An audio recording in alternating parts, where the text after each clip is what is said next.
Hello, welcome back to Mouthy Broads. Did you miss us? We're growing. We have another guest. I can't wait for you to meet her. This is going to be so good. Okay, so today we're talking about rest and self-care and how needed they are for revolution in politics. So, if you're feeling stressed by the topics so far that we've talked about, this is where we acknowledge that that's accurate. It is stressful, but and the way to stay in the game is so much of what we're going to be talking about today. So, I'm going to have Julia introduce our guest, Weeze, who is just amazing, and we will get mouthy. Oh, good. Okay. Which is so perfect because your brand logo is a mouth. And if I there was was ever thinking, the and yours mouthiest is broad, too, I isn't it? present Yeah. yeah, Yeah. lips. Here, That's hold on, perfect. wait. There we go. There we go. This is our mouthy broad of the week.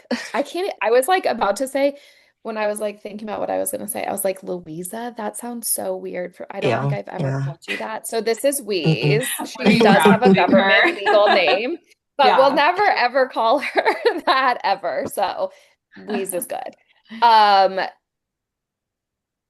Weeze does everything. She's a magical superstar human. So for the sake of not giving a 20-minute introduction, which I'd love to Yeah, for do the at some intro being point. the whole show. Like don't even get me started on all the hats and roles and things. For the sake of today, we'll stick with your devotion to collective liberation and doing it with so many cool lenses of sustainability and pleasure and self-expression and just someone who really walks their talk and is committed Yeah.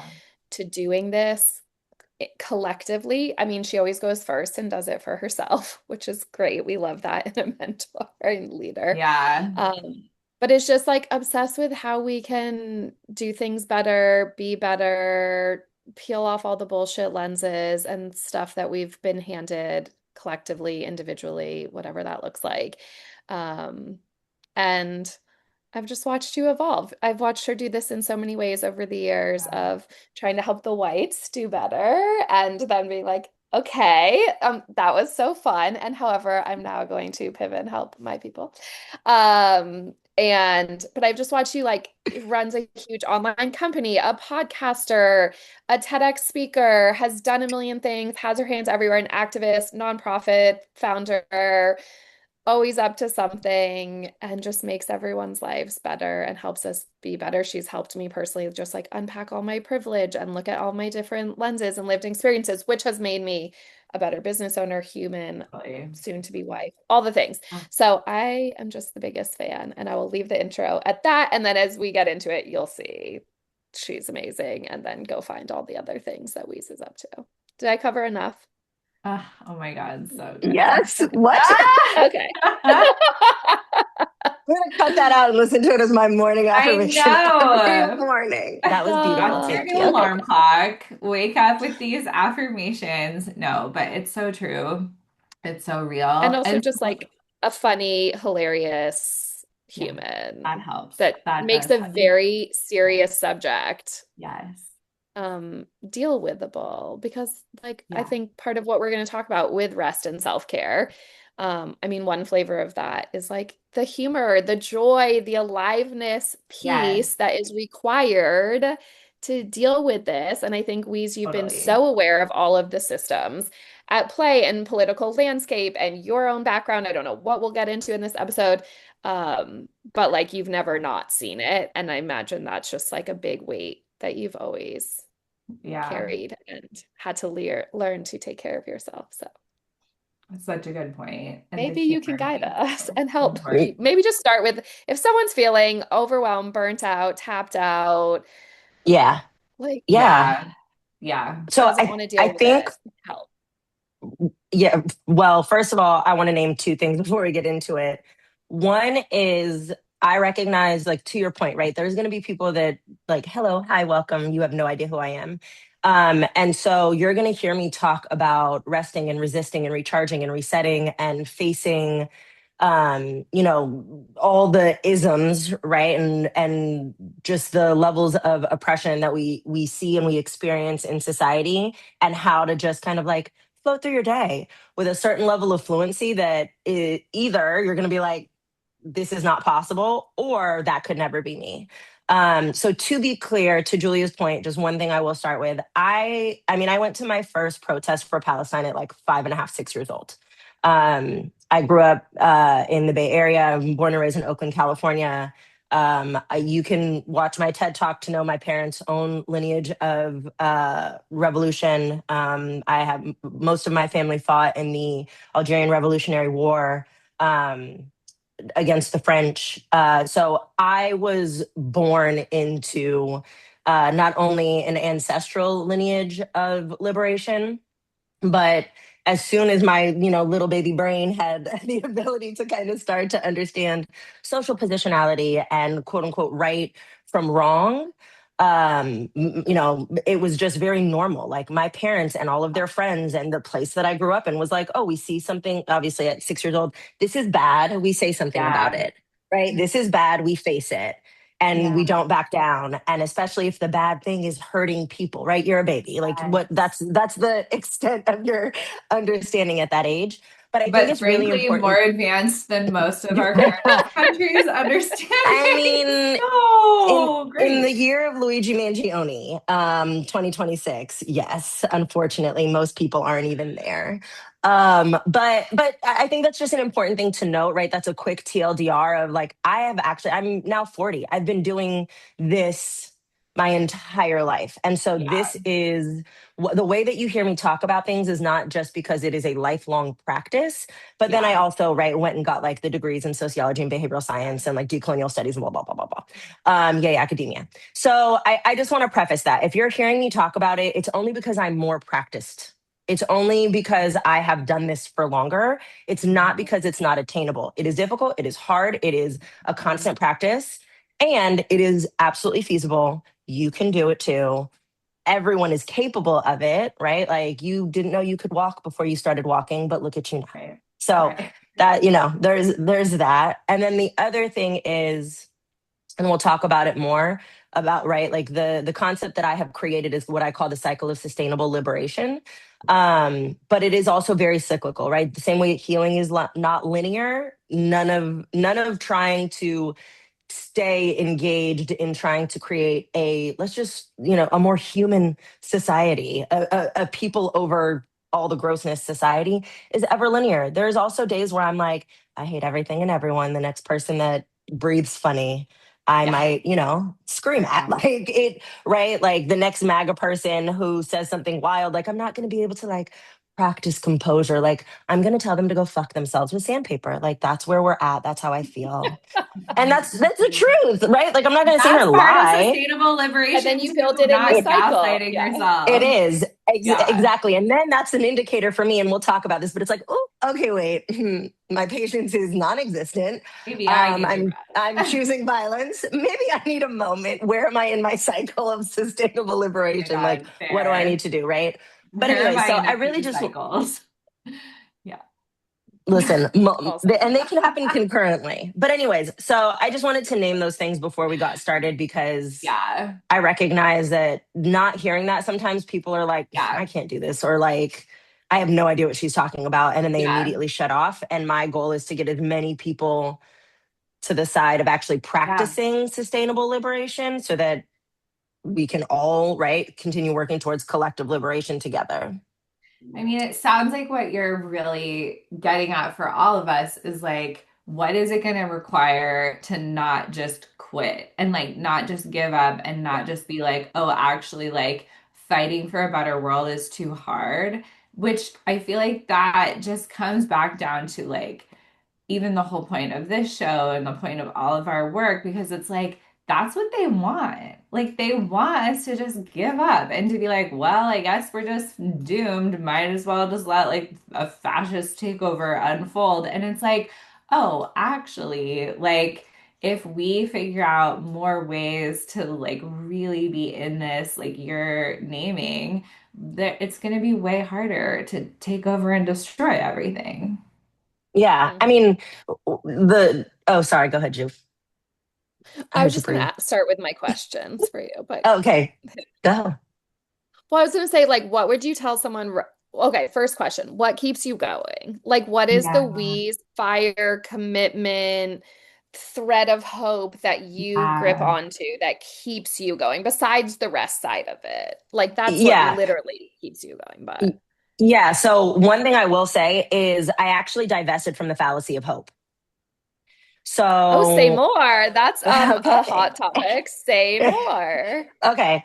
So right, we talk a lot, like, I think in the general, like, zeitgeist about like toxic positivity. I think the concept of hope and the way that hope is currently used in society, it's used as like a currency to try to get people to, right, like only focus on certain things. So it's like if you have a lot of hope, you keep Yeah. going, right? But what happens when your hope runs out? Well, Mm. now what? You have nothing left, like, right? You have no more tokens to continue resisting. Yeah. Mhm. And the reality is, like, I mean, if you watch the news, especially the last couple years, there's a lot of Run reasons out to not every be day. hopeful. Yeah. Right. Exactly. Right. Are you So paying attention? I, and so instead I've changed, instead of like this fallacy of hope where it's like, oh, keep hope alive. And it's like, no, actually, sometimes we have to let hope die. Sometimes it is Yeah. okay to not be so deluded that we've told Right. ourselves that, like, there's this like beacon that is going to somehow save us. And like, right, like it's a very,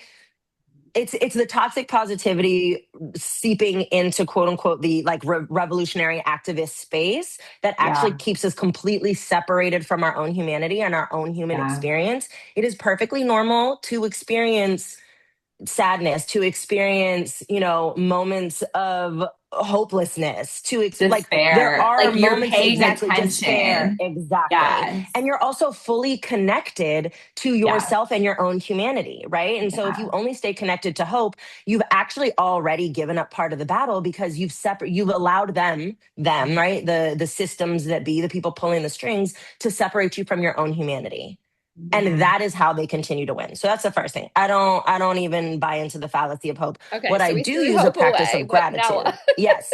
But Okay.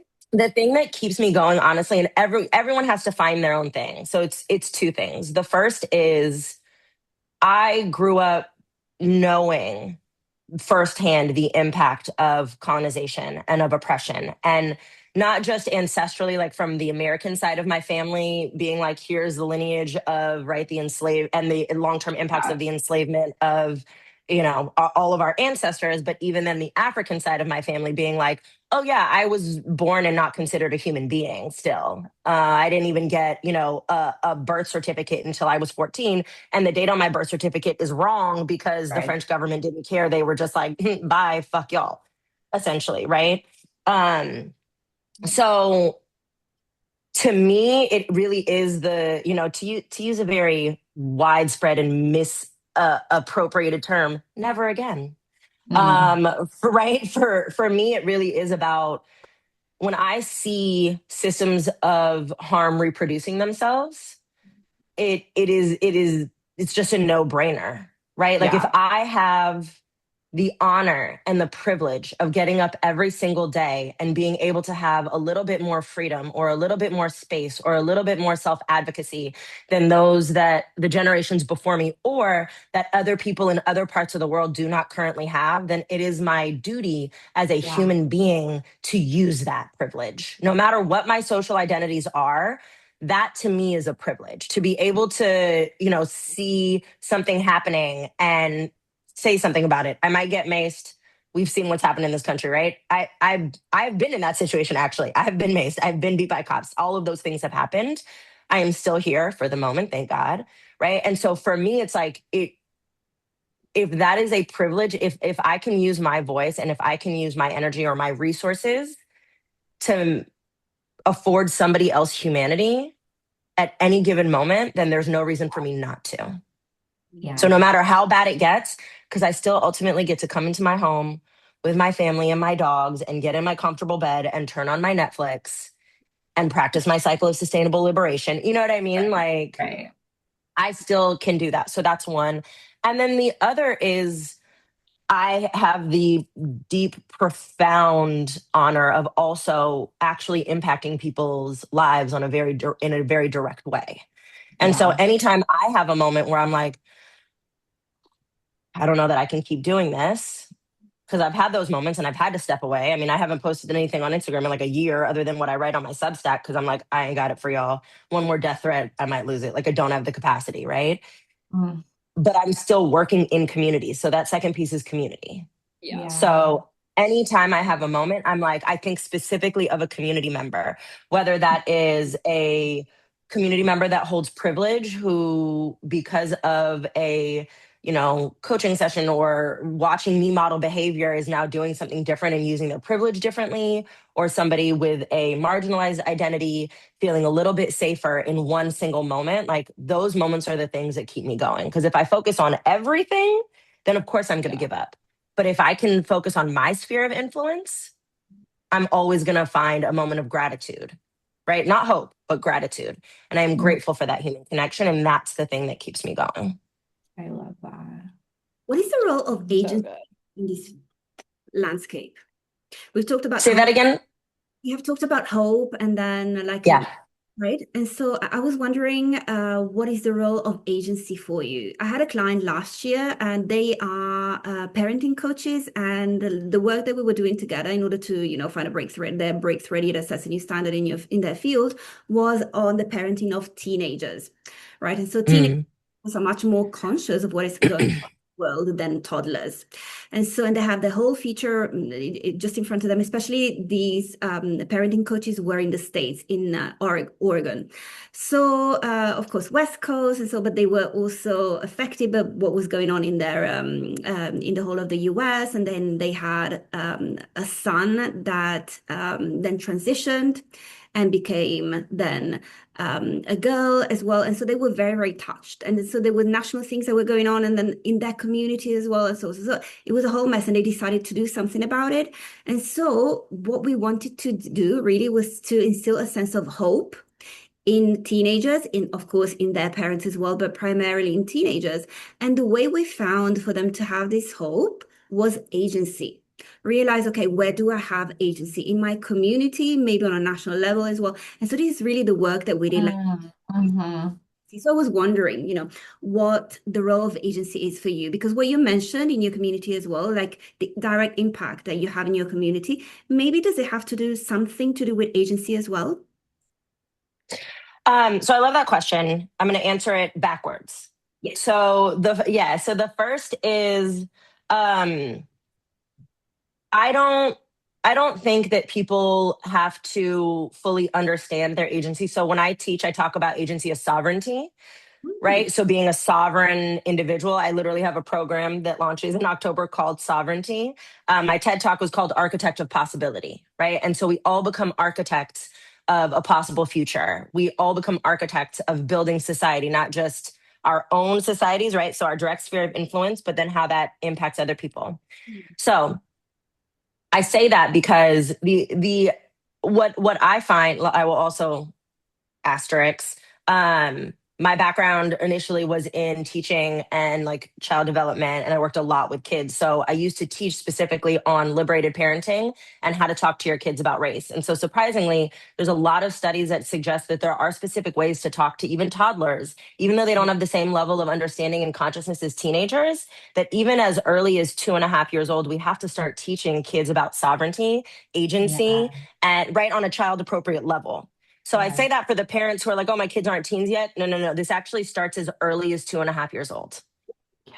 So that's the first thing. So the reason I said, like, I don't really talk about sovereignty and agency quite with children yet for two reasons. One is at 2.5, they don't understand their own agency and sovereignty.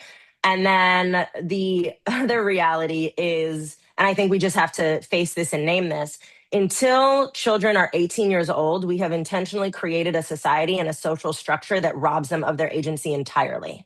They have no Mm-hmm. voice. They have no say over their bodies. They have no say over their political decisions. They can't vote. They can't do anything. And so I think it is a disservice in the way that we are teaching young people, and we'll stick with teenagers because that was your example, to engage with the system, and especially in the United States, right? Because It is a little different, I think, especially in Europe, right? Like my cousins growing up in parts of Europe and France and Germany, like they actually had a lot more agency a lot younger than I did in the United States. But I'll stick with the US because you said Oregon. Excuse me. But they have no agency. That's the reality. They have zero sovereignty as operators in our social system, right? That is just the reality. It is very intentional that we have done this. I think one of the things that we don't do enough of or say clearly enough as a society is that until we have politically, right, or legally elected a child to now be considered an adult, they actually are the most disenfranchised member in our society, right? I A totally child agree. can't, Yes. yeah, a child can't even go advocate for themselves if harm is being done to them without a trusted adult, Right.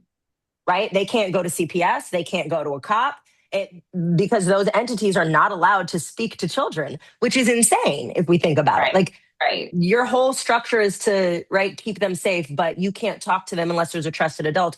What if the people who are supposed to be the trusted adults are the Right. problem and Which they're the Right. ones saying, oh statistically no, is the it case. is.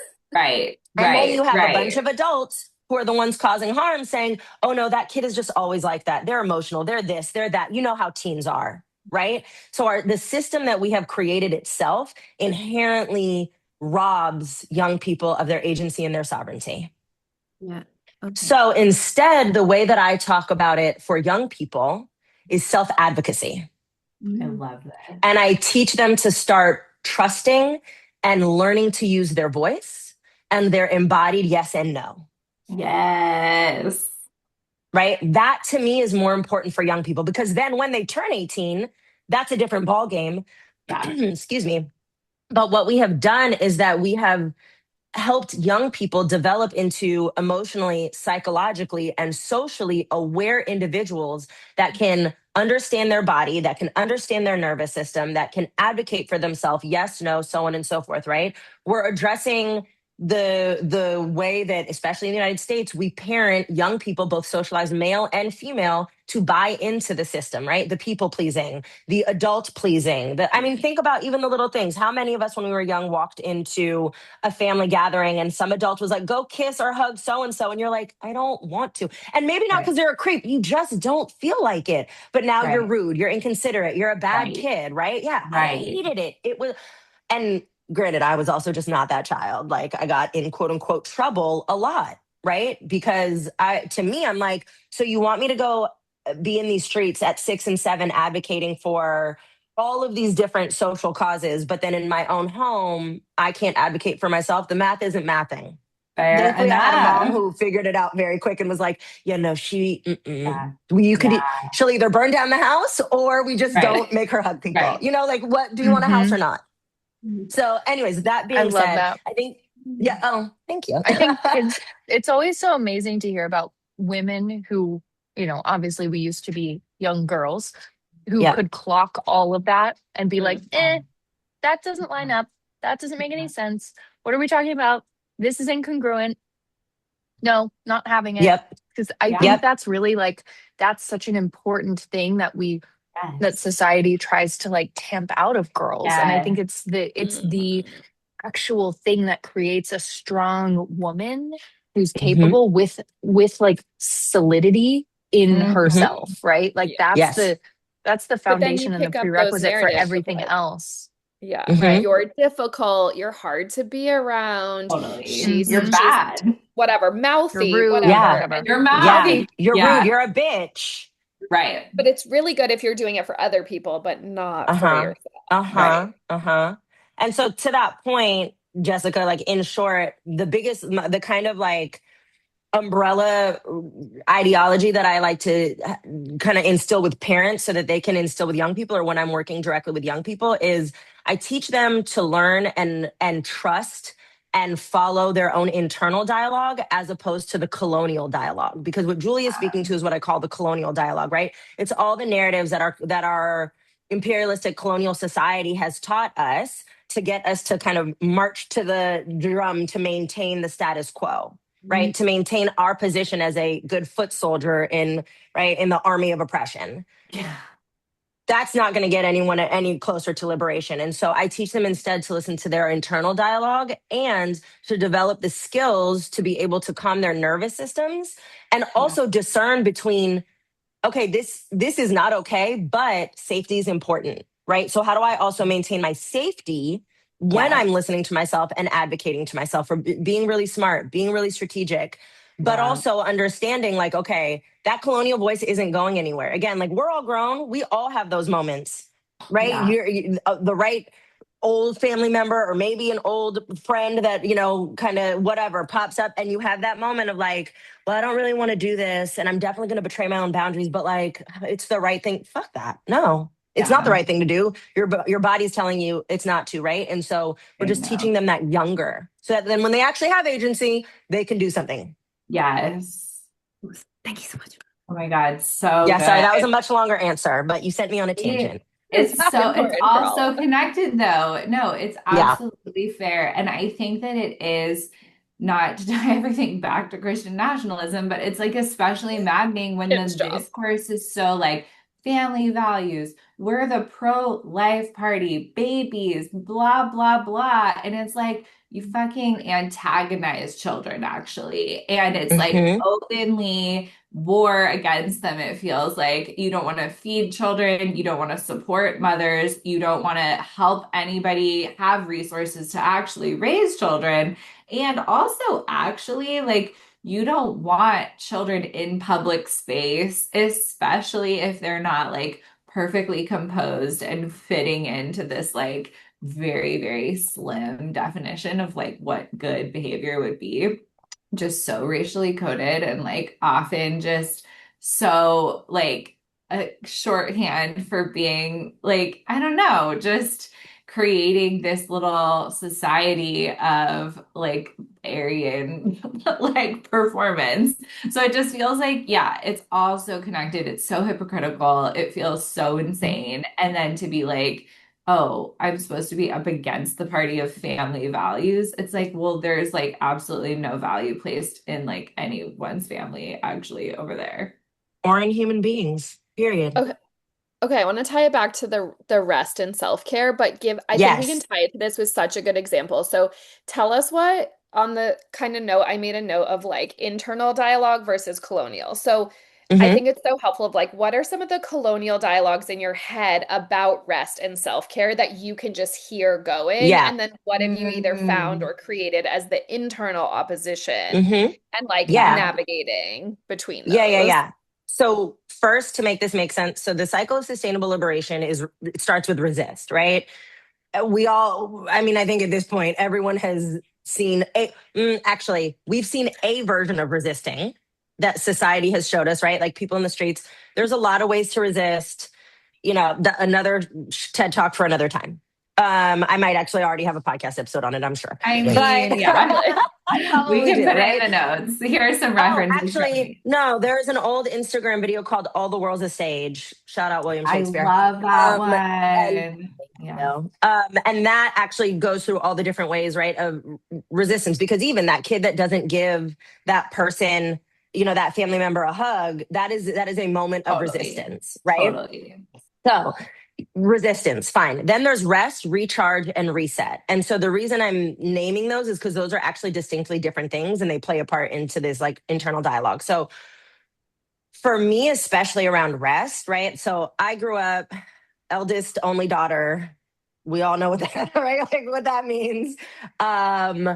Super ADHD, not diagnosed until officially diagnosed only like a couple years ago, but super high achieving, super intelligent. So always like pushed, not supported in my ADHD, like real bad inattentive ADHD, friends, like real bad, raw dog in all of life through college. Well, and my 20s. Technically, I still am because I don't take meds, but again, another conversation another time. But so my narrative is like very deeply rooted in two things. One, it's like the hustle culture, right? So I have to earn rest. Have I done enough to be able to rest? Also, if I have created a to-do list for myself, did I actually check all the things off the to-do list, right? Again, it's earning it, but it's not about the enoughness. It's just, did I earn it? So that's the second thing.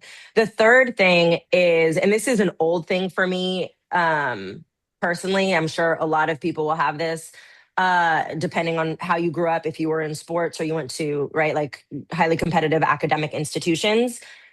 Did I do more than the people to my left and my right? So very much in a silent competition that they don't even know that they're in with me.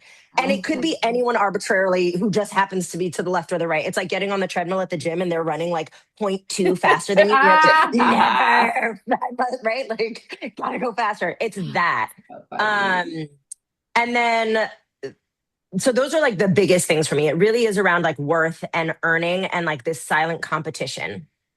um that and then the hustle mentality, right? So all the generic bullshit, especially as business owners, that we've heard, right? Like the early bird gets the worm, like if you're when you're sleeping someone else is working, blah blah blah, like all of that, not exempt, it lives here.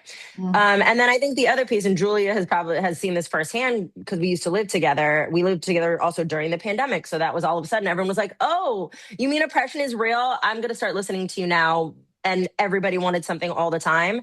So then for me, having a heart of service, there was also, I didn't have the ability to like draw a line yet. Like I was very much still stuck in the martyrdom kind of complex that we are sold as folks socialized female, of like everyone needs something from you and you have to give if they ask, and then you come last if you're even on your list to take care of at all. So all of that to this day still plays in my head, not exempt from it. It's just that instead, one, because of the ADHD, I have systems in place, right? So like now I know, if I know that part of my colonial narrative is you don't get to rest until everything on your list is done, I very intentionally don't put a lot of shit on my list. Right. You know what I mean? Like I separate it out. Or, and this is another thing I worked on, I ask for help. So I'll look at the list and I'll be like, I delegate it out, whether it's to a team, to a family member, partner, whatever. It's like, I need help. Somebody needs to be able to take this, right? So I'm already trying to set myself up for success. And then the days that doesn't happen, I pause. Like there is so much power in a pause, and I wish more people paused. When that voice is getting too loud, I literally just pause. And the only thing I ask myself is this belief or narrative in service to my own well-being and my own humanity, or the system in which we live?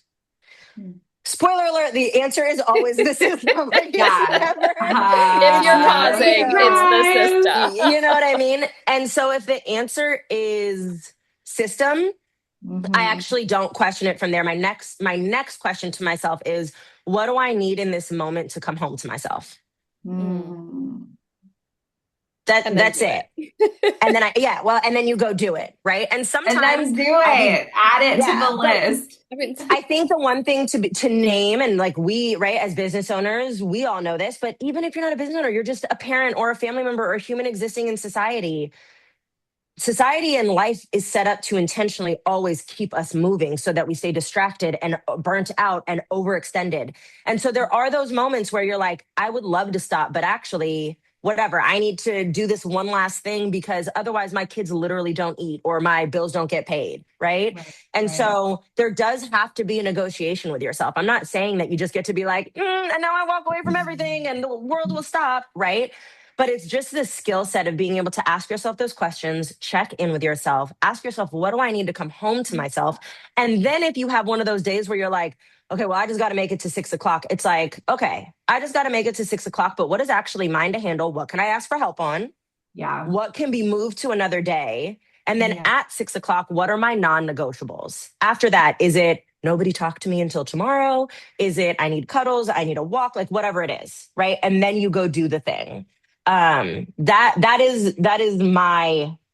That's actually the rest, recharge, reset, like very very like TLDR. And like hearing it feels questions. so simple, but it's so not simple. It's not at all. So profound. It's very hard. The need for a pause is so hard because the system is like coming at you. Again, the more hats and roles we're wearing, the more layers of all of that colonial conditioning is like. And then the part where you're like, and then go do it. It's like, oh. Because you're tired. Like, you don't it's so much easier to, I mean, maybe numb out is part of it, but has to Yeah. be. But It can like, you be. know, but Yeah. some If of that's it's what you like stuff you need, have to do like be it. like, actually a workout class would be like so good, but like, Right. Yeah. Oh, this But is like, so, okay, if the idea of leaving your house and going to Orange Theory or whatever is too much, YouTube is free and in your home. yeah. You know what I mean? Like, if like, again, what's the negotiation? Does it have to be the all or nothing that we've built into ourselves through society of like, oh, well, if I Right. didn't work out super hard, it doesn't count? Actually, all you really right. needed was body movement. It can be gentle. Right. Roll around. Okay, I have a big question. I don't know if we'll get there in five We have minutes. four But minutes. because this is Okay, adjacent go. to the coaching industry that all of Oh, us touch yeah. in our own various ways, Yes. like just give us a Weeze riff. Oh, wait, and we need 2 minutes for kiss and shut the fuck up.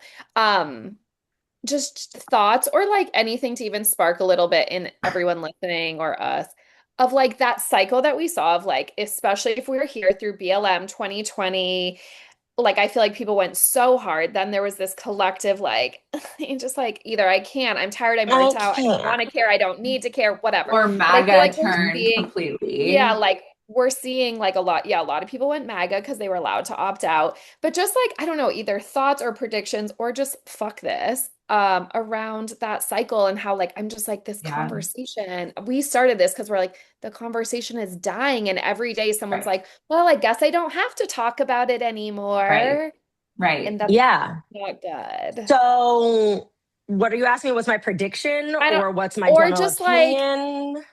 all anything, whichever A one, soundbite. Burn Yeah. it a down. soundbite Cool. on, Here's do my better. soundbite. White folks, get your people because we're tired.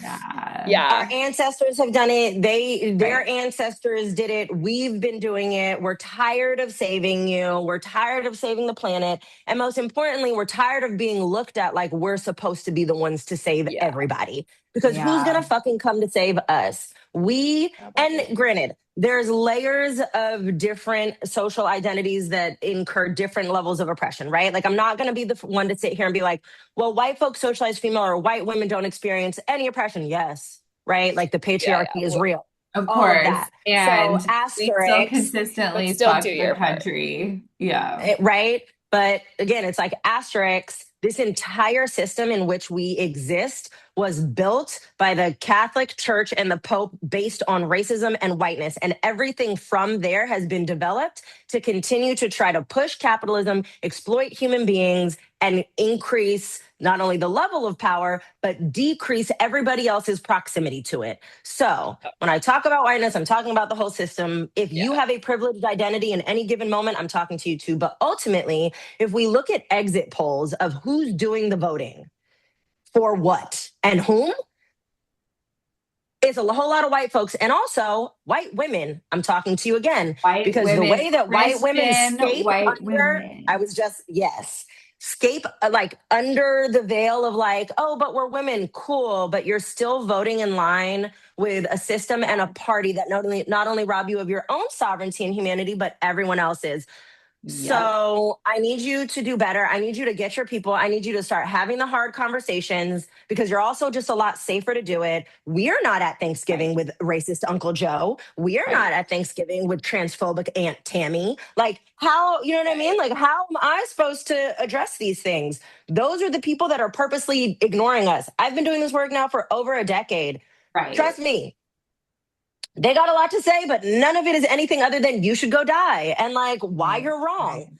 Right. Right. Y'all need to start having these conversations with each other. And then instead of thinking that you also have all the answers because whiteness cannot see outside of itself and cannot Right. save itself, then Right. you go find the people, the me's of the world that are actually Right. doing and educating and leading. And you're like, hey, now that I've, right, like tricked you essentially Yeah.